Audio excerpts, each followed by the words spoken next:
짧으면 짧다, 길면 길다고 느낄 텐데,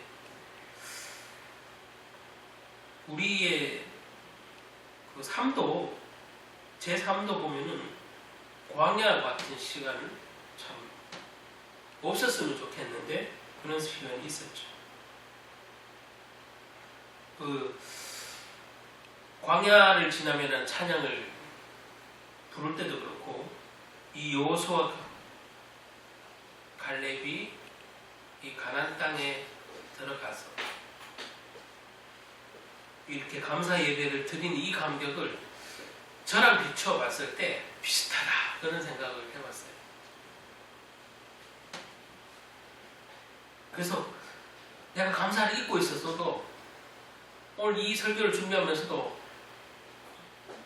늘 감사하지요. 하지만 오늘 특별히 정말 감사가 되는 것은, 야, 내가 그 광야를 지날 수 있었던 것도 감사하구나. 그 광야는 그냥 광야가 아니었구나. 나를 훈련시키는 아주 유익한 곳이었구나. 은혜의 장소였구나. 광야가 아무것도 할 수 없는 곳, 그 찬양, 광야를 지나며 찬양처럼 아무것도 할 수 없는 곳에 나를 왜 내버려 두셨는지 알 수 없고 두렵고 그런 것처럼 처음에는 그래요. 저도 이스라엘 오늘 맥추절을 지키는 이 마음은, 오늘 우리가 예배를 드리는 마음, 그것을 이렇게 대입해서 생각해보면 그런 감사가 있고, 감사가 회복되어져야 할 것입니다. 두려움 생길 때만 한번 생각을 해요. 두려움 생각. 어떤 문제를 만났을 때 두렵다. 내가 두렵다. 어렵다. 생각할 때 왜 주님은 내 기도에 응답 안 하실까? 이렇게 생각되어질 때 한번 이스라엘에 비추어서 내가 광야에 있다 라고 생각했을 때, 이 광야에서 주님은 과연 나를 어떻게 하시려고 하시는지, 뭘 원하시는지 한번 생각해 보시기 바랍니다. 광야를 지나며 찬양은 자꾸 들을수록 진짜 나를 겸손하게 하는구나. 또 오늘 이 여호수아서도 보면 똑같아요. 돌아보면 다 은혜였구나. 그때는 고난이었는데 은혜였구나. 그래서 예수 믿는 사람들은 정말 세상이 알 수 없는 것을 체험하고, 또 세상이 볼 수도 없는 것을 느낄 수 있는 것은, 세상이 절망이라고 하는 곳에 예수 믿는 사람들은, 하나님 믿는 사람들은 그곳에서, 절망이라는 곳에 진짜 생명의 희망의 씨앗을 다 틔워요. 소망의 씨앗. 그것이 세상이 알 수도 없고 누릴 수도 없는 것이지. 홍해의 거대한, 출애굽할 때 홍해의 거대한 물벽을, 온 광야에서 눈처럼 쌓였던 새벽의 만나를, 또 하늘의 시커먼 기둥을, 하늘 시커멓게 덮었던 그 메추라기 떼들 그 있잖아요. 모두 다 경험했잖아요. 모두 경험했지만 그 순간 그 일을 떠올린 것은,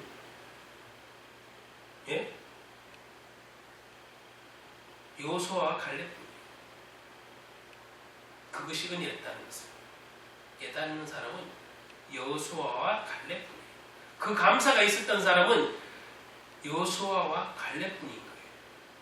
그 많은 사람들이 같은 은혜를, 같은 응답을 받았음에도 그 감사가 있었던 사람은 사실은 여호수아와 갈렙뿐이에요. 어쩌면 지금 저와 여러분이 지금 이 자리에 앉아있는 것, 세상이 아무도 없어도 저와 여러분이 지금 이 예배당에 앉아있다는 것은 적어도 여호수아와 갈렙과 같은 마음으로 앉아있을 줄 믿습니다. 아멘. 모두가 경험했지만 모두가 감사하진 않아요. 그렇잖아요. 모두가 메추라기를 먹었지만, 만나를 먹었지만 모두가 그걸 감사라고 받아들이진 않았어요. 대다수가 오히려 이게 뭐야? 이제는 더 맛있는 거 먹고 싶은데 맨날 365일 만나만 먹으면 여러분 질리겠어요? 안 질리겠어요? 사실. 이스라엘 백성의 불평, 불만이 사실 어떤 면에서는 정당할지도 몰라요. 그죠? 365일 삼시세끼를 여러분 만나는 거 줘봐봐요. 좋아할 사람 있겠냐? 어떤 면에서는 그 대다수의 이스라엘 백성이 맞아요. 그런데 진짜 하나님의 영에 감동되는 사람은 그래도 다르다는 것이에요. 여호수아 갈렙 차이. 아이 그거 널 주는 건데 그까짓 거 그거가 뭐 그 만나 그게 뭐라고? 이제 지겨워지네 정말. 매출하기 아우 지겨워 진짜.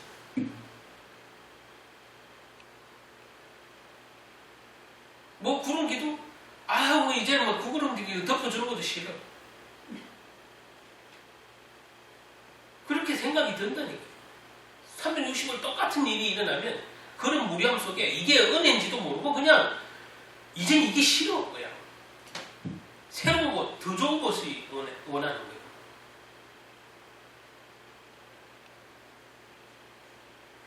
모두가 경험했지만 모두가 고백할 수 없는 그것.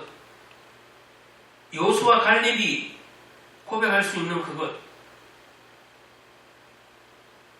저와 여러분이 고백할 수 있는 그것. 자, 여호수아 갈렙이 확신을 했습니까? 안 했습니까? 여호수아 갈렙은 가나안 땅에 들어갈 것을 확신했어요. 다 불신할 때 확신했어요. 왜요? 하나님이니까. 전능하신 여호와 하나님. 우리의 생각으로 안 되는 거지. 하나님이 안 된다는 거는 그건 하나님 전능하사 천지를 만드신 고백은 잔뜩 하는데 전능하사가 아니잖아요. 진짜. 어느 목사님 말처럼 약간 이렇게 지적적인 전능하사 이렇게 하는 거는 전능하사라고 얘기했다는데 하나님은 그렇게 전능한 하나님으로 사실을 믿는 게 아닌가 요즘. 자기 수준만큼도 안 믿는 거 아닌가. 무슨 하나님을 고백할 때야 전능하사 천지를 만드시고 무엇은 전능하사를.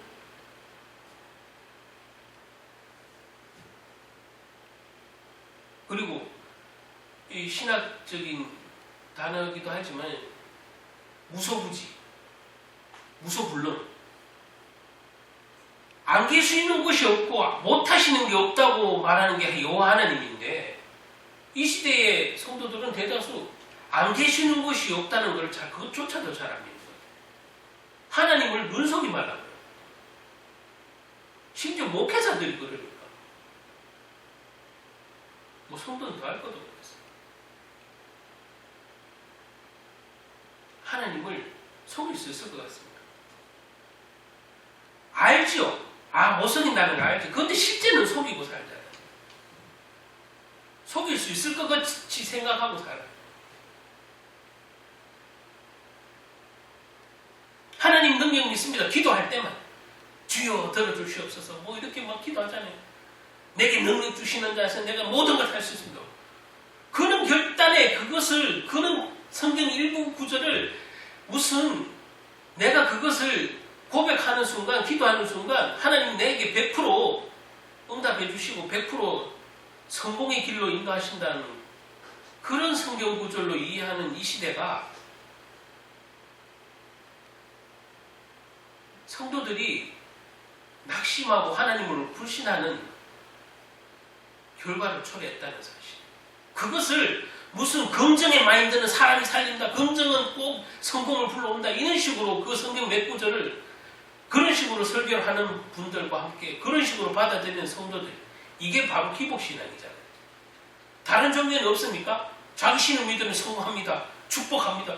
그 다른 종교도 다 있는 거예요. 기독교를 한국식으로 그렇게 생각을 하면 천만에 진짜 만만의 착각이에요. 완전히 왜곡이에요.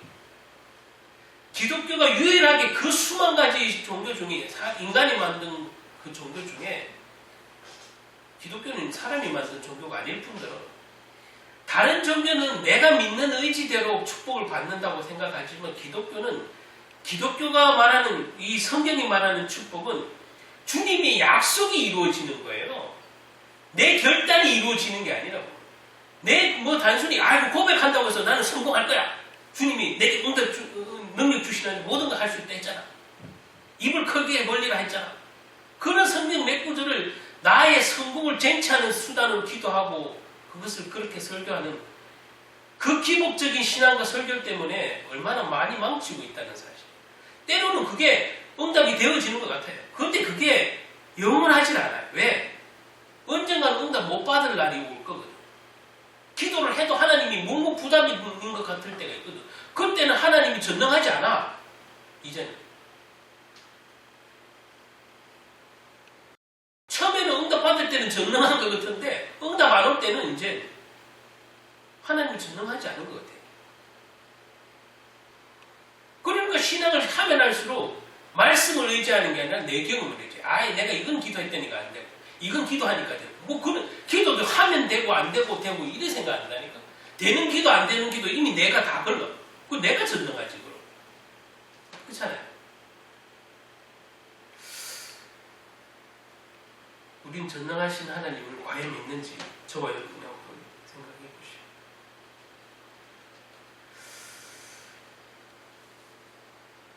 이 여호수아는 말 그대로 그 위험천만한 가나안 땅을 신나게 돌아다녔어요. 네? 주님께서 약속하신 땅이니까 그랬어요. 주님께서 주신 믿음이 그렇게 했습니다.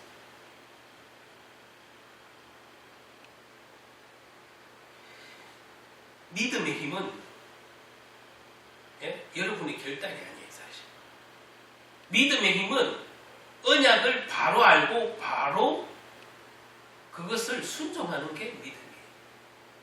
언약을 바로 알고 바로 믿는 것, 그게 믿음이에요. 그 믿음대로, 그 약속대로 순종하는 사람이 믿음이에요.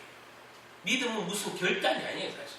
어떤 목사님은 요즘에 제가 좀 우려스러운 것은 때로는 결단이 필요할 때에서 제가 그 100% 거부하는 게 아니라 그 결단이 무슨 하나님의 응답을 불러온다고 주장하는 일부 목사님들이 계신데 그것을 주장하는 교단이 있어요. 우리나라에서 이제 꽤 그런 교단이. 내가 직접 하지 않으면 하나님도 일 안 한다. 이렇게 말씀하는 어느 큰 목사님이 계십니다. 들으면 맞는 것 같잖아요? 그럼 일부는 동의가 돼요. 근데 다 그런 게 아니에요. 만약에 내가 비로소 움직일 때만 하나님이 역사하신다고 생각을 해보세요. 여러분. 그러면 바울이 감옥에 갇히 있을 때나 베드로가 감옥에 갇히 있을 때 그들이 무슨 액션을 했습니까? 아니면 그들이 구테타를 일으켰습니까? 안 했잖아요. 기도 때문에 감옥 문이 열리고 간수가 감화를 받아서 옥문을 열어주는 일들이 일어나잖아요. 무슨 바울이 했습니까? 구테타 했습니까? 바울이 아니면 베드로가 선동을 해서 뭐 폭동을 일으켰어요. 일부 목사님들이 절대 행함이, 저도 행함을 얘기를 자주 하지만 그런 차원에서 행함은 아니에요. 그런데 어느 목사님은 절대 하나님은 기적도 응답도 내 몸에 액션이 없으면 아무것도 안 행한다고 이렇게 설교하시는 목사님이 계시더라고요. 일부만 맞아요. 아주 일부만. 왜냐하면 천사의 활동을 그럼 안 믿는 거예요. 성령의 활동을 안 믿는 거예요. 내 행위가 오직 무슨 응답을 불러오고 기적을 불러온다고 믿는 거는 성령의 능력을 안 믿는 거지. 천사의 활동을 안 믿는 거지. 그렇잖아요?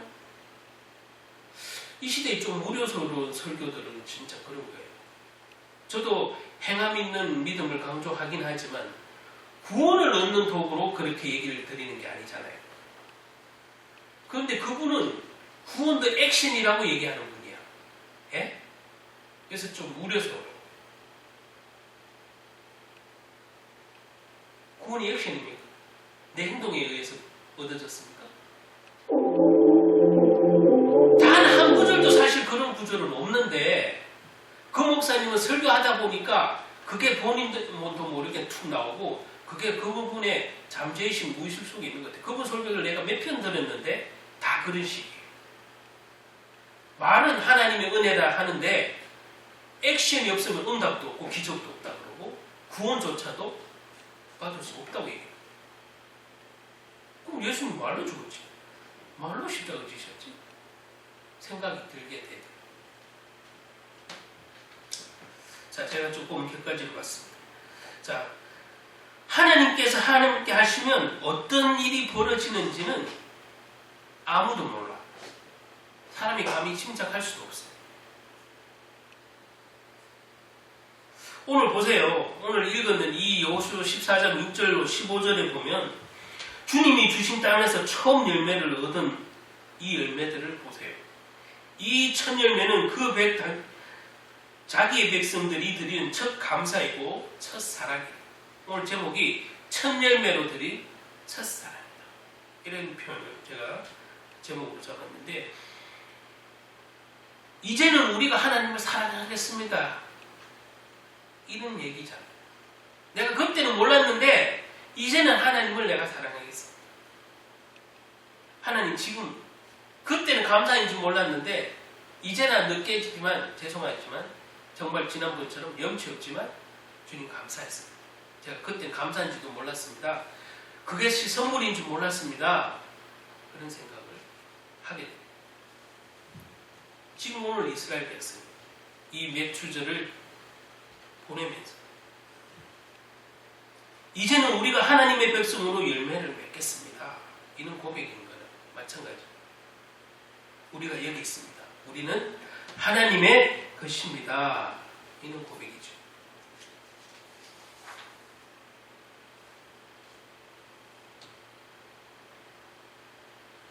맥추 감사절은 하나님께서 이스라엘 첫 열매를 첫사랑을 드린 날인데, 여호수아의 그 서에 지금 나오는 그리고 출애굽기에 사실은 이 맥추절에 관한 기록이 첫 등장을 해요. 출애굽기에 보면 맥추 감사절은 형식적인 순종이 사실 아니에요. 아까도 말한 이제서 좀 정신 차려서 좀 철들어서 하나님의 그 광야 생활, 그리고 이스라엘가 참 가나안 땅에 들어온 이것을 생각할 때 첫사랑을 회복하는 그런 얘기입니다. 첫사랑. 우리가 하나님의 백성이었구나. 하나님이 우리를 그렇게 광야 40년 인도하셨는데 우린 그때 감사한지도 몰랐구나. 회개했고 첫사랑. 이게 현실적인 예배라고 볼 수 없어요. 그동안에 드렸던 구약의 예배처럼 제사처럼 드리는 것이 아니라 정말 감사해서 만드는 참 예배다. 이거 십계명이 없잖아요. 그죠? 넌 맥추절을 드려라 없잖아요. 그런데 이게 자발적으로 드린 회개와 감사라는 사실이에요. 그죠? 그동안의 율법을 지킴으로 말미암아 어떤 내가 하나님 백성이잖아를 과시했으면 이거는 체험을 하면서 얻어진 첫사랑이고 첫 회개고 첫 열매다. 그죠? 저와 여러분이 아마 예수님을 처음 만났을 때, 하나님을 처음 만났을 때를 생각해보면 이 이스라엘이 오늘 첫 맥추절을 드리는 이 감동도 저와 여러분과 다를 게 없다고. 그것은 사랑이죠. 하나님이 무서워서 억지로 드리는 게 아니죠. 율법을 어기면 내가 저주받을까봐 하나님이 무서워서 두려워서 드리는 예배가 아니에요. 제사가 아니에요. 정말 감사해서 드리는 첫 열매를 소사를 드리는 그 첫사랑을 회복하는 예배다. 그 얘기죠. 40년 광야 생활에서 살려주신 우리를 먹이고 입히신 하나님, 그 은혜를 여호수아와 오늘 이 갈렙이 이제서 비로소 그들이 그 하나님의 섭리를 통해서 그 다스림을 통해서 이제 육신의 것도 첫 열매지만 가나안 땅에 들어와서 첫 열매지만 우리 안에 있는 영의 것도 첫 열매인 것 같아요. 내가 비로소 내 신앙도 좀 자랐구나. 내가 이게 감사가 되는 거 보면 참 자랐구나. 나에게도 이제 성령의 열매가 하나 둘 열리는구나. 그래 신앙의 열매가 이제 맺어져. 이 육신의 것, 볼이라는 이 육신의 것도 첫 열매지만 우리의 신앙도 이제 어떤 면에서 첫 열매가 생긴 거겠죠. 그죠?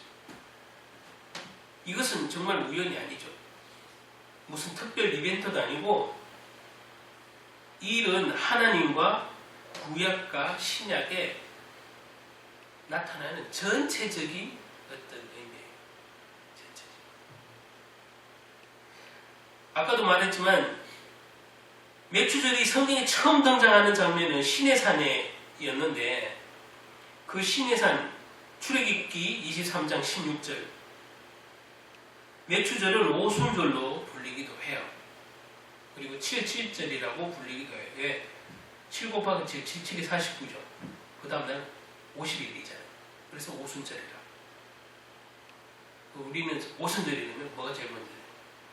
오순절 마가다락이 생각해요. 성령이 강림한, 우리는 그것도 기독교 안에서는 성령 강림절 뭐 이렇게 표현하기도 하는데 성령이 보혜사 성령이 임한 그 오순절 77절 오늘 여기에 구약에 등장하는 맥추절 같은 날 여러분. 자, 의미가 있잖아요. 구약의 맥추절이 이스라엘의 첫 열매를 첫사랑을 주님께 드렸는 것처럼 예수님이 약속하신 그 보혜사가 무슨 날 왔다고? 오순절 날 왔다는 사실. 놀랍잖아요. 이건 곧 신약, 구약에도 저 맥추절의 의미가 있는 것처럼 신약에도 하나님의 그 축복 언약의 열매가 누구예요? 예수님. 육신으로 오신 성자 하나님, 그 예수님이 이 맥추절의 의미를 또 있는 것이죠. 그 보혜사 성령, 보혜사 성령이 여러분을 저는 첫 열매로, 첫사랑으로 회복하여 주실 줄 믿습니다. 아멘. 하나님이 이스라엘에게 십계명을 주신 것 약속을 위해서였죠.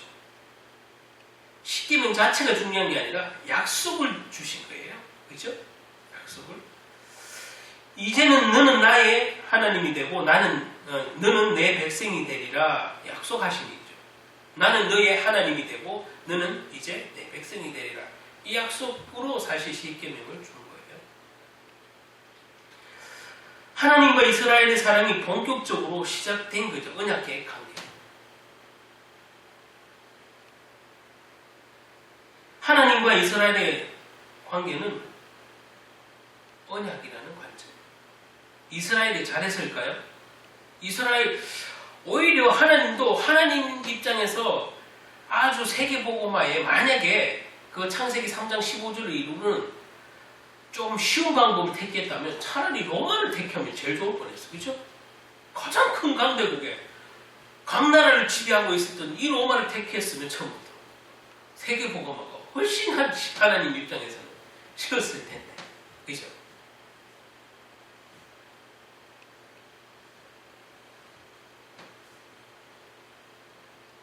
하나님이 왜 이스라엘 백성을 세웠느냐? 뭐 여러 설교들이 있습니다. 근데 저는 개인적으로 물론 다른 목사님 다른 의견이 있을 수도 있지만 저는 개인적으로 그 시대에 그 에덴 동산으로 시작된 그 시대의 거기에서 시작된 문명의 발상으로 봤을 때 그리고 그 근동에 이 에덴 동산이라는 중심으로 봤을 때 가장 나약한 민족이 사실 이스라엘 백성. 쉽게 말하면 세상 표현은 집도 절도 없어. 나라가 없어. 없잖아요. 시작은 아담의 후손으로 시작했는 거지만 이게 나라가 없어. 나라가 국가가 없어. 이스라엘. 세상으로 보면 가장 나약하고 버림받은 민족 같은 이 짝이 없는 민족을 하나님은 택하시고, 그리고 가장 강성한 나라로 번성할 것을 약속하셨어요. 그죠?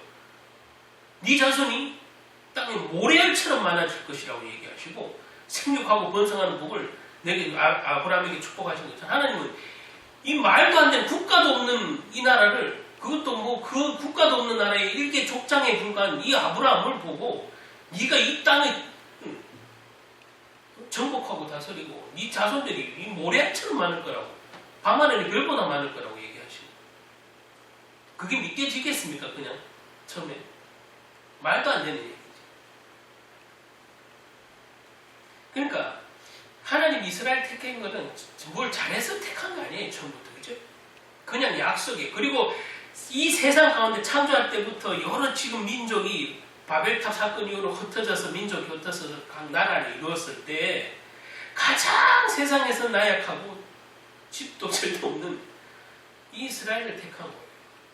이 나라를 불가능하다고, 세상은 불가능하다고 할지라도 하나님이 함께 하시면 가능한 것을, 여호와가 참 신인 것을 증명하시려고 하나님이 이스라엘을 택했다는 사실로 저는 받아들여요.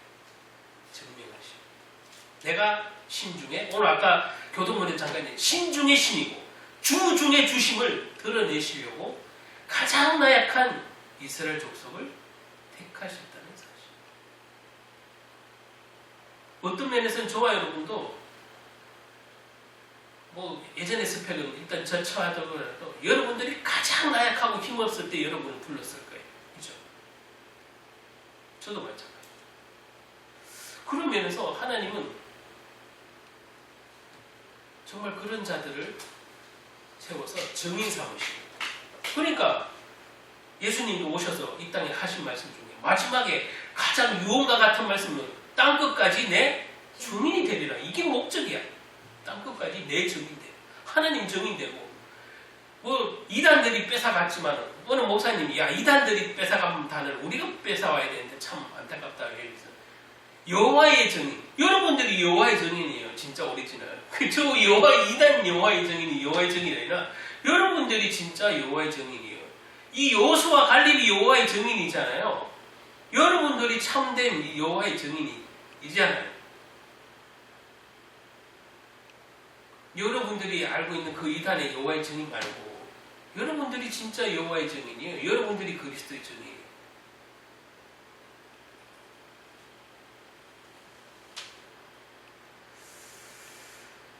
성령님은 예수님의 생명과 능력을 성도들에게 준다고 약속하셨어요. 그죠? 자기가, 예수님이 자기 몸을 친히 유월절의 어린 양처럼 죽으시고 50일이 지난 후에 성령으로, 보혜사 성령으로 강림하셔서 그 성령 하나님은 우리에게 생명과 능력을 주신다고 약속하셨습니다. 사도들과 성도들은 그날 이후 완전히 다른 사람이 됐어요, 여러분. 그 전까지는 아무리 결단해도 마음이 변해. 환경에 부딪히면 내 결단과 고백이 아무리 단단한 것 같아도 뭐요? 세상이 자꾸 굴복해요. 그죠? 근데 성령을 받은 이후에는 세상이 굴복해요, 안 해요? 안 해요. 절대 안 해요. 그냥 죽으면 죽었지 굴복 안 한다니까요. 이게 단순히 결단하는 사람과 결심하는 사람과의 그런가의 차이예요. 성령 받은 사람과 단순히 결심하는 사람과의 차이예요. 뭐요?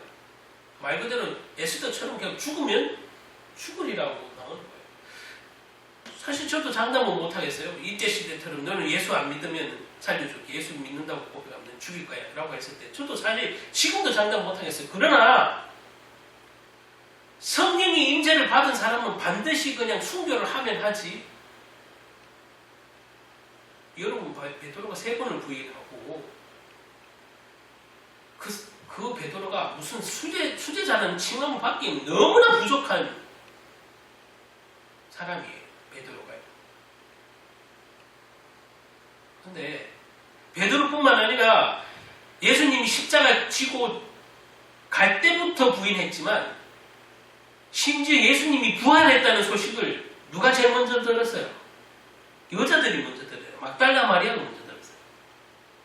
그것을 가서 제자들에게 말할까 말까 처음에는 고민하고 처음에는 말 안 했어요. 예? 두려워서 말 안 했어요. 이 여자 3명이 두려워서 제자들에게도 예수님이 살아났다고 말 안 했어요. 그런데 해야 될 것 같아. 그래서 했어요. 했는데 12제자 중에 믿은 사람, 가룟 유다 빼고 이제 11제자 중에 부활을 믿은 사람 있어요? 찾아보세요. 없어요. 예수님이 부활했다 하니까 베드로 포함해서 요한 다 아무도 안 믿어. 예수님이 그렇게 죽기 전에 예언까지 약속까지 했는데도 불구하고 이 여자 3명이 예수님이 살아나셨어. 무덤이 빈 무덤이야. 얘기하니까 아무도 안 믿어. 그렇게 우리가 보기엔 대단했던 세례 요한도 믿어요? 안 믿어요. 그렇게 주는 그리스도를 고백한 베드로 믿어요? 안 믿어요. 예수님의 동생 야고보 믿어요? 야고보도 안 믿어요. 안 믿는다니까. 12사도 그것도 아무리 쫓아다녔어도 내 막 결단으로 막 고백하고 했어도 안 믿어요. 환경에 굴복하는 거예요. 그 결심은 오래 가지 않아요. 근데 오순절이 이면 그 성령을 받으니까 베드로가 죽음을 각오하고 전하잖아요. 말 그대로. 그 나머지 11사도가 죽음을 각오하고 그냥 전해요. 잡히고 가면 가고 죽으면 죽고 정말. 그 사람들이 성령 받은 이후에는 정말 그 시간 이후로는 당장 변했어요. 뭐 노력을 하는 거 아니야. 수행을 한 것도 아니야. 여러분 이것이 차이예요. 이게 성령 받은 사람의 차이예요. 결단하는 사람도 대단하지만 결단은 결국 환경이 굴복해요. 안 되게 돼요. 결단 안 하는 사람보다는 좀 낫겠지만 여러분 우리가 결단 수준에 이르지 말고 더 성숙해서 성령이 충만한 사람들 다 되시길 바랍니다.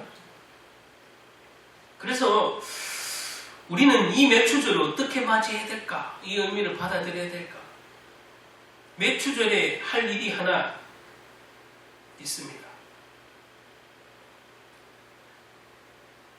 하나님이 오직 이것을 원합니다. 제가 오늘 설교를 준비하면서 깨달은 건 하나님은 오직 이걸 원해요. 그냥 나를 사랑하라. 왜요? 그분이 나를 먼저 사랑했잖아요. 누구로? 예수로 통해서. 그분이 나를 먼저 사랑했다는 증거로 아무 죄 없는 예수님을 죽게 내버려 두시고 그분이 참 하나님이라는 증거로 또한 살리셨습니다.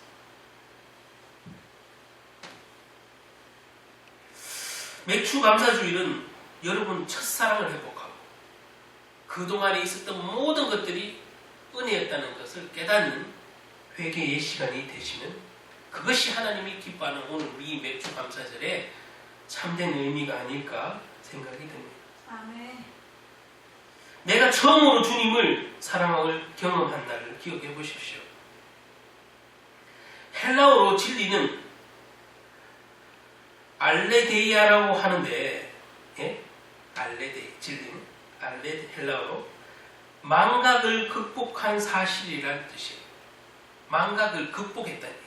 자, 이 얘기는 되게 어려운 말로 번역을 해놨지만 망각을 극복했다는 것은 망각하지 않았다는 얘기죠. 그 기억을 살렸다는 얘기. 뭘 살려? 은혜를 입었던 것을 내가 이제서 깨닫는 거예요. 망각하지 않는 거예요. 그게 진리라는 거예요. 헬라어. 여러분, 이 신약은 헬라어로 쓰여져 있어요. 인간은 모든 것을 기억할 수는 없어요. 그리고 때로는 잊혀지는 게 현명해요. 그게 하나님이 또 우리를 아주 잘 만들어놓은 잊을 것 잊도록 만드는 우리 육신의 참 신비죠. 근데 또 잊어서는 절대 안 되는 일들이 있는데 인간은 그걸 또 기억을 다 못해. 결코 잊어서는 안 되는 사실도 있는데 결코 잊어서는 안 되는 사실은 반드시 기억 해야 하는 어떤 진리가 있다는 거지. 그게 뭐예요? 그것은 하나님이 여러분을 구원하셨다는 사실. 그것이 은혜라는 사실. 그것이 감사인지도 처음에는 알았지만 지금은 희미해지거나 없어졌다면 저와 여러분은 그 망각한 거예요. 그렇죠?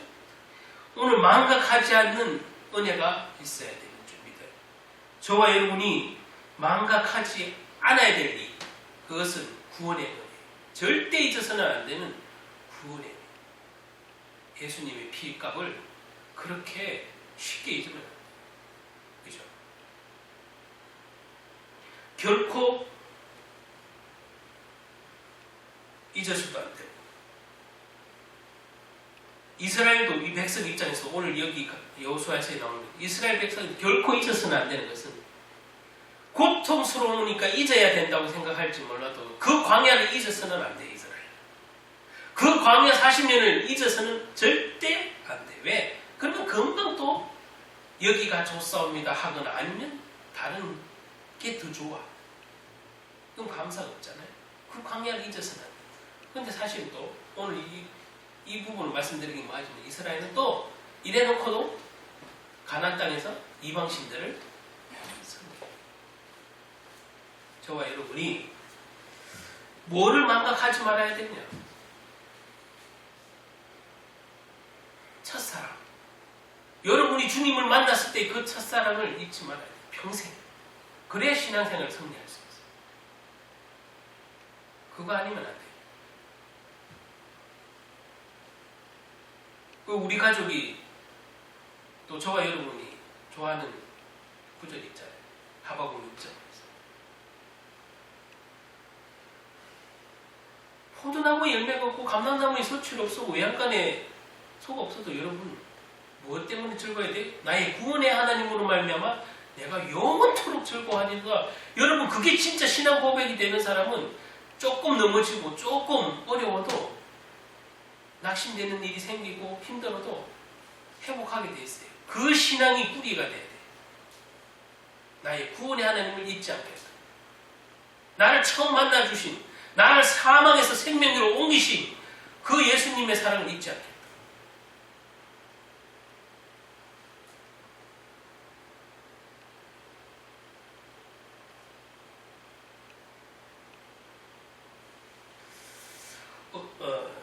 여러분 이스라엘이 이렇게 좋을 때는 하나님을 막 찬송하고 또 좋지 않을 때는 금방 낙심하고 다른 게 더 좋은 게 있나요? 다른 신을 찾고 이방신을 찾고. 사실 구약을 들여다보면 그 내용밖에 없어요. 좀 좋으면 주님 찬송합니다 이랬다. 좀 나쁘면 뭐 그거 계속 반복하는 거예요. 안타깝지만 성령을 못 받았어요. 성령이 거하는 사람, 그리고 그 광야를 잊지 않는 사람은 절대 변하지 않아요. 사실 광야를 자꾸 잊어버리기 때문에.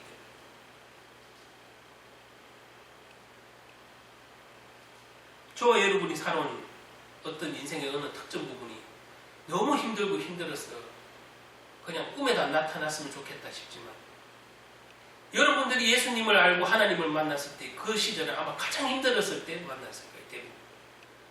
그걸 잊으면 안 돼요.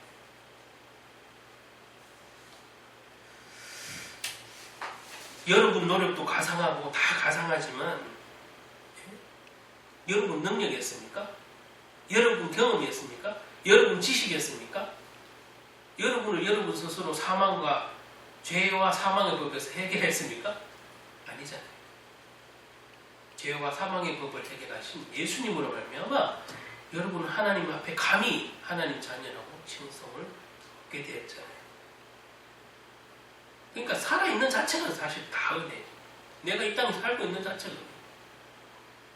오늘이라도 이 순간에도 불러가면 가는 거예요. 당신은, 여러분들은 언제 처음 주님 만났습니까? 주님의 사랑을 언제 처음 경험했습니까? 오늘은 몇 주 감사절, 그 첫은혜, 첫사랑을 기억하는 날입니다. 내가 주를 처음 만난 날이라는 복음성가가 있는데 우리 한번 한 절만 불러볼까요? 내가 주를 처음 만났을 때. 한 절만 불러봅시다.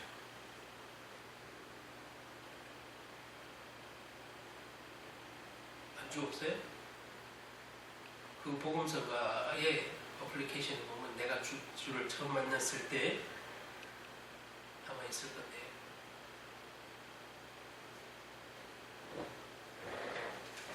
내가 주를 처음 만났어.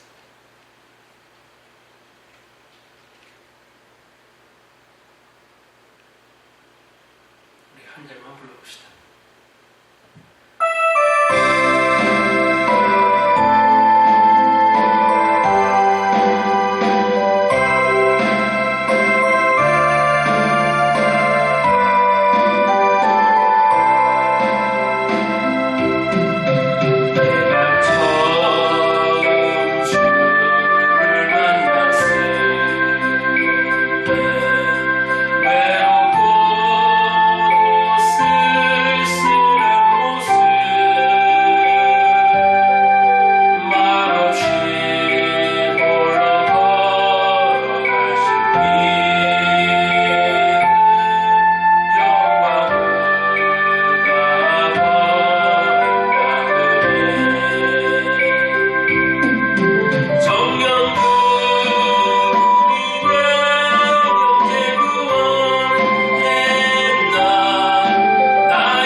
뭐 1절, 2절, 3절 있는데 뭐 여러분이 외롭고 쓸쓸할 때 아니면 병들고 지친 몸 2절 가사처럼 그때도 만났을 수도 있고 주님을 처음 만난 그때는 아마 희미해졌는지도 모르죠.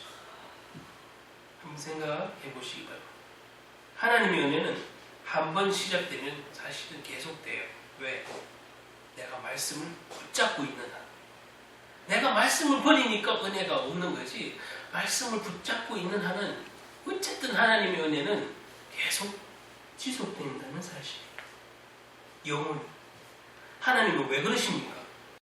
그 이유는 하나예요. 당신이 믿을 수 있도록, 당신이 하나님을 사랑할 수 있도록 하시기 위해서 보혜사 성령을 보내셨기 때문에. 오늘 본문의 주인공이 갈렙, 매출 감사주일은 또 다른 주인공이에요. 오늘 이 갈렙. 지금 이스라엘은 40년의 긴 광야 생활의 종지부를 찍고 마지막 결전을 사실은 앞두고 있었어요. 마지막 결전. 그게 뭐냐면 바로 헤브론 전투라는 거 들어봤죠? 헤브론 전투였는데 이 헤브론은 아브라함이 살았던 곳이고 아브라함과 이삭과 야곱의 무덤이 있는 곳이에요. 이 헤브론. 이 헤브론에서 마지막 전투가 있게 직전에 두고 있어요. 지금도 이스라엘의 성지죠. 헤브론은 반드시 차지해야만 했어요. 그런데 아무도 여기 아낙 자손들이 사는 헤브론으로 가려고 하지도 않아요. 헤브론 산은 가나안에서 가장 높은 산이었고 아낙 사람들이 살고 있었습니다. 헤브론 산.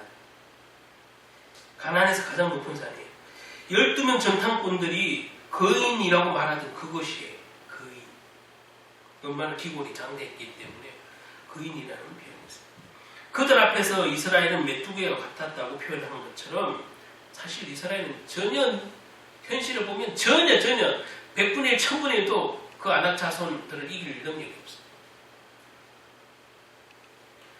그것도 그들은 또 잘 훈련된 군대는 광야에서 40년을 떠돈 이스라엘과 비교가 될 수 있겠어요? 군대가? 이스라엘은 말 그대로 오합지졸이고 훈련 수준이 말이에요. 조상 대대로 다져진 그들의 도시가 말 그대로 난공불락인데 어찌 그 땅을 차지하겠어요? 그 강력한 헤브론 땅을 어찌 차지하겠어요?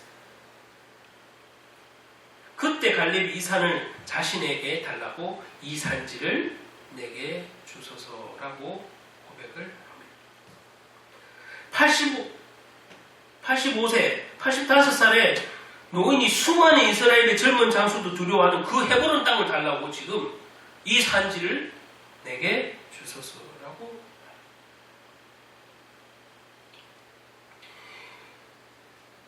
젊으면 뭐합니까, 여러분?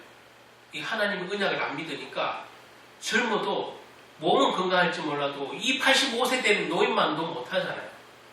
그죠? 젊고 건강하면 뭐예요? 그 헤브론 땅이 아낙 자손이 그냥 두렵기만 한데. 근데 말 그대로 은퇴한 군인이나 다름없는 이 갈렙이 이 산지를 내게 달라고 얘기를 해요. 이게 뭐 노인이 그냥 무슨 오기나 꼰대를 부리는 게 아니에요. 언약을 믿는 믿음 안에서 가능한 이 산지를 내게 주소서. 갈렙은 이 젊은 장수들을 가지고 있지 않는 것이 있잖아요. 뭐요? 85년 동안 함께 하신 하나님의 은혜를 잊지 않았다는 그게 갈렙의 젊은 사람들이 가지고 있지 않은 능력이에요. 85년 동안 살면서 85년이 하나님의 은혜로 살았다는 그 경험, 그 체험을 확실히 잊지 않았다. 아까도 말한 망각하지 않았다. 좋을 때나 기쁠 때 다 있었지. 그것도 다 하나님 은혜였고 섭리였다는 것을 잊지 않았다. 망각하지 않았다. 기쁜 일이든 슬픈 일이든 어려운 일이든 그건 다 하나님의 은혜였다. 그렇게 받아들이는 삶을 전체를 다 주님의 것으로 받아들이는 이 갈렙이 젊은 사람들이 감히 가질 수 없는 걸 가진 거예요. 저와 여러분이 또 우리 지훈이도 있지만 그 나이에 맞는 25년을 살았으면 26년을 살았으면 26년과 함께하는 하나님. 내가 좋을 때도 있었지만 나쁠 때도 있었고 기분 나쁠 때도 있었고 힘들 때도 있었고 아플 때도 있었지만 그것도 다 하나님의 은혜였다고 받아들여요. 그것이 가장 강력한 다른 사람이 가질 수 없는 하나님 보시기에 가장 기쁜 강력한 은혜예요. 그죠? 그게 무기예요. 여러분 그런 무기가 다 있는데 그것을 잊으면 무기가 아니야. 잊지 않아야 무기야. 그죠?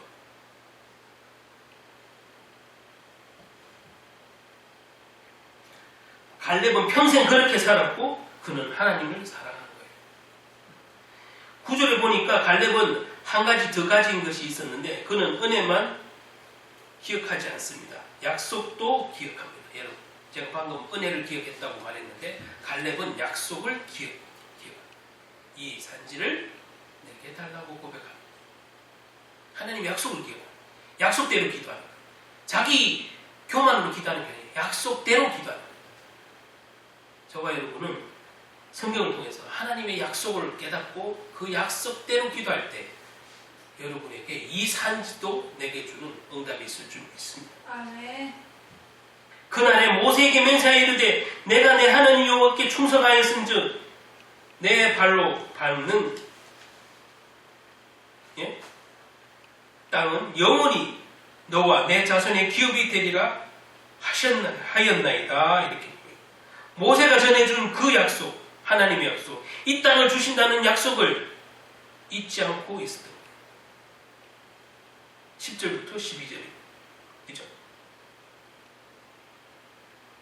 갈렙은 85년 동안 세월은 육신의 세자남, 나이는 먹었어요. 그러나 그 누구도 그 경험하지 못하고 고백할 수 없는 깊고 풍성한 하나님의 사랑과 하나님의 약속을 기억하고 있다는 사실. 지금 광야 1세대였던 여호수아 갈렙만 살아있는데 살아남아있다는 이 사실은 약속을 가진 자는 그 소수가 민족을 살리는 거죠.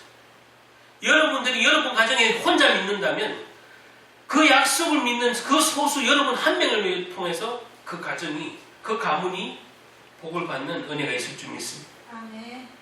하나님이 왜 자신을 살려주는지 알아요.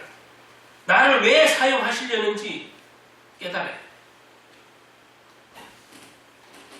갈렙의 이름이라는 뜻은 사실 좋은 뜻은 아니에요.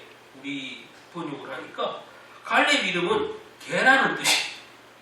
개, 멍멍, 개. 예? 성경이 여러 이름 중에 어머 개가 있네. 예? 갈렙의 이름은 개라는 뜻입니다. 갈렙은 본래 이방인이었어요. 그런데 들깨처럼 떠들던 갈렙을 하나님이 만나주셨어요. 그리고 당신의 백성으로 삼으시고 85년 동안 함께 하시며 이기게 하셨어요. 그래서 어찌하여 하나님의 사랑을 잊을 수 있겠냐고. 갈렙은 원래 이방인이었어요.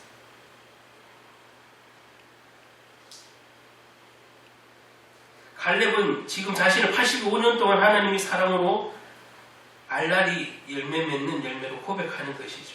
이제 갈렙은 마지막 목숨과 힘과 뜻과 자기 의지를 다해서 하나님께 드리겠다고 약속합니다. 자신의 열매를 하나님께 드립니다. 자신의 인생 전부를. 갈렙은 하나님이 첫 열매가 되어서 아낙 자손들을 향해서 나아가겠다고 고백하는 거예요.